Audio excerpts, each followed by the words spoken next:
What is Gothic culture? What makes us humans so fascinated with all things dark, gloomy, and macabre? And how can we tell a good ghost story? That's what we're going to find out today on this special episode of Enigmatic Goth Explains. But first, a quick reminder that our channel is all about exploring fascinating topics through fun, engaging videos and interactive quizzes.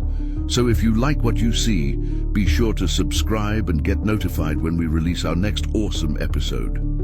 Now let's get back to learning. As a culture, we've long been fascinated by stories about ghosts, vampires, and werewolves.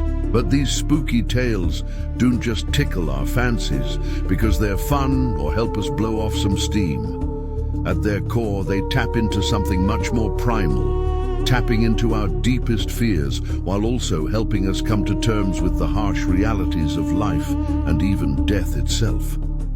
The roots of what we recognize today as Gothic culture began during the 18th century, when it first emerged as a reaction against the Enlightenment, as emphasis on reason, logic, and rationalism.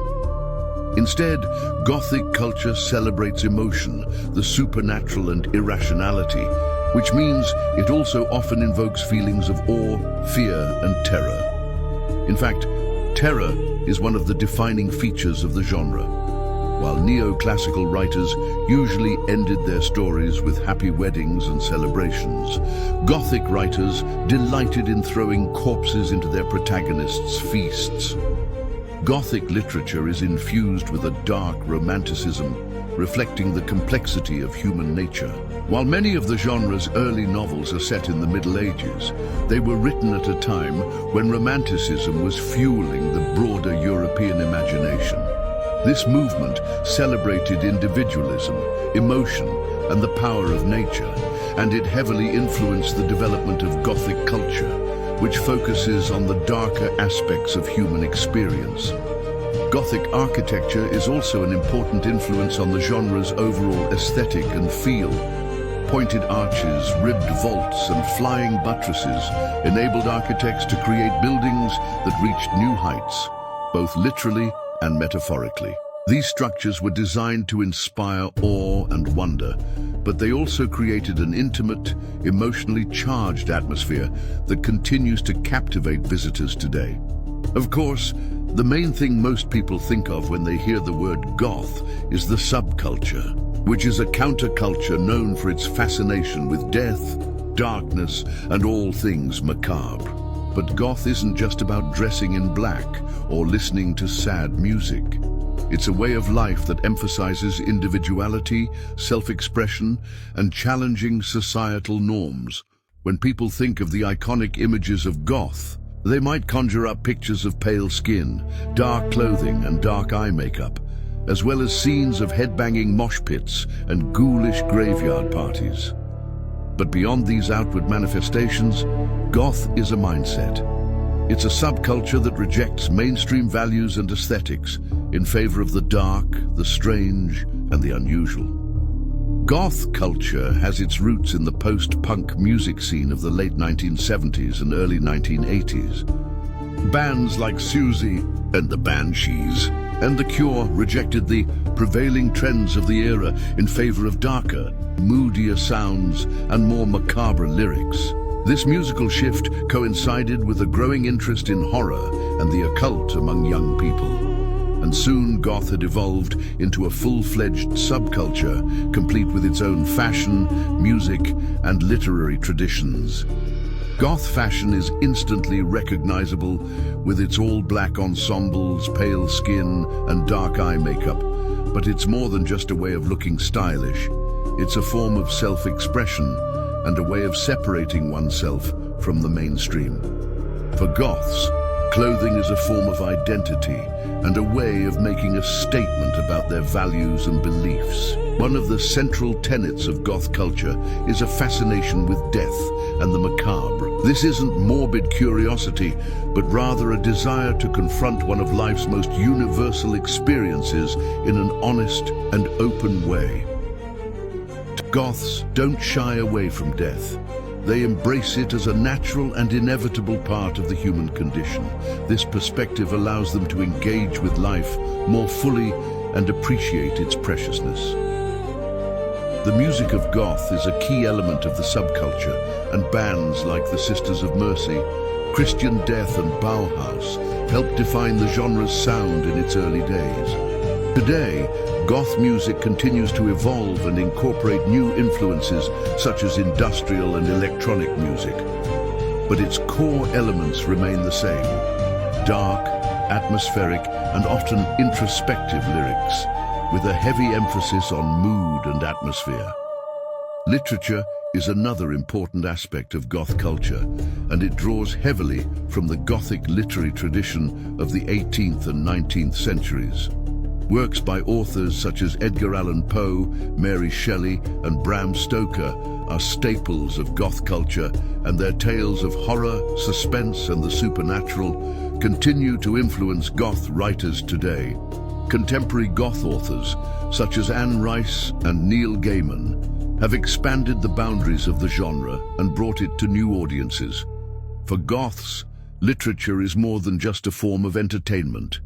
It's a way of exploring the darkest recesses of the human psyche and confronting the fears and anxieties that haunt us all. Goth culture emerged in the late 20th century, partly as a response to the social and cultural norms of the time.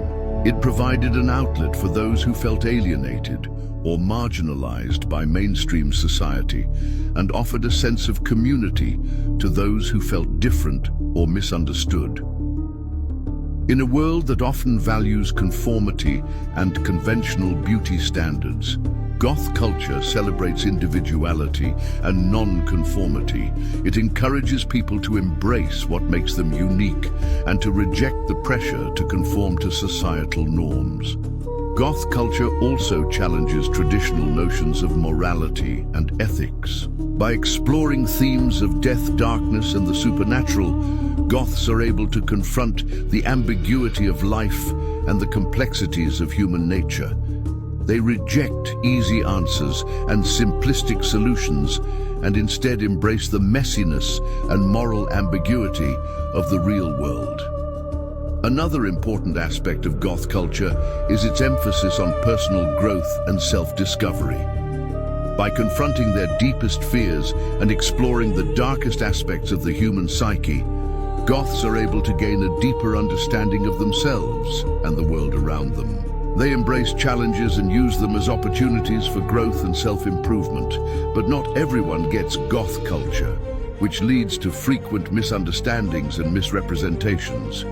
Some people view Goth culture as nothing more than a phase that teenagers go through, while others see it as a dangerous and sinister subculture. However, Goths see it as a way of life that requires a deep commitment and a willingness to confront the darkness within oneself and society.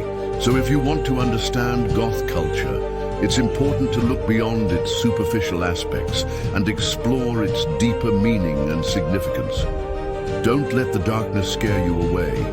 Embrace it and let it lead you to a deeper understanding of yourself and the world around you. Tim Burton is perhaps the most famous Goth of our age, and his work shows how this seemingly narrow culture can translate into a broad range of artistic expression. As a child, Burton was obsessed with horror movies, and he drew inspiration from the macabre imagery of classic horror films. His fascination with the dark side of human nature led him to create characters and stories that explored themes of death, loss, and the supernatural. Burton's signature style is characterized by dark settings, dramatic contrasts, and a whimsical sense of the grotesque. He uses a combination of live action and animation to create worlds that are both fantastical and unsettling.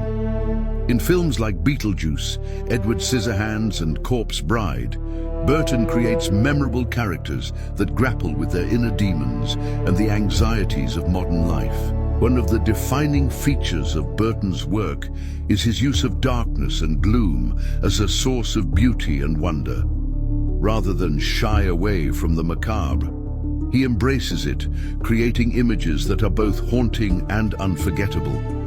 This approach is evident in his film's color palettes, which often feature deep shadows and muted tones, as well as in his use of props and set design, which frequently includes objects and locations that are associated with death and decay.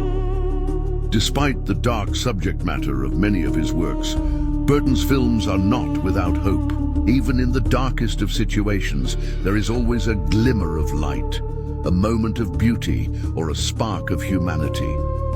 Burton's characters may struggle with their inner demons, but they ultimately triumph over adversity, offering his audience a message of resilience and optimism. In conclusion, Tim Burton's work is a testament to the power of embracing one's darkness and finding beauty in the unexpected.